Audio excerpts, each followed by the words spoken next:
actually sort of great news that China is going to sort of kickstart this thing called the Asian Infrastructure Investment Bank. People have a right to things like clean water, sanitation. They have a right to communication. They have a right to uninterrupted power. I mean, these are all part of the infrastructure projects, that many of the countries are crying out for. And, this is not being delivered at the moment by the World Bank, the IMF. So therefore, I think, that many of the countries here do need extra help, and that this isn't really sort of coming right now. We can't afford to wait.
Countries that are setting this up have essentially no say in the IMF. The IMF is run by the United States almost exclusively. The others have some power, but if the United States says X, then X doesn't happen. So it really will be a chance for these new nations to direct where the investments go, what happens with the money, where the loans go. If a country comes to the IMF or comes to the BRIC Bank, and the BRIC Bank says we'll give you a loan, and the IMF says we won't, they'll get some business, I assure you. That's what competition is all about. That's why competition is always good for everybody. Jim, what's wrong with the IMF? The new institution is clearly being set up to challenge Washington-based funds.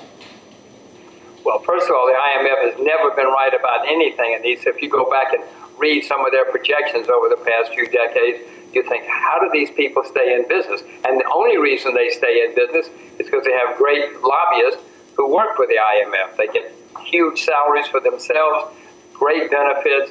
They don't do anything for the rest of us, but governments haven't figured that out yet. But now, some of the new governments, Russia, China, etc., are trying to come up with a competing institution, and I hope they're successful.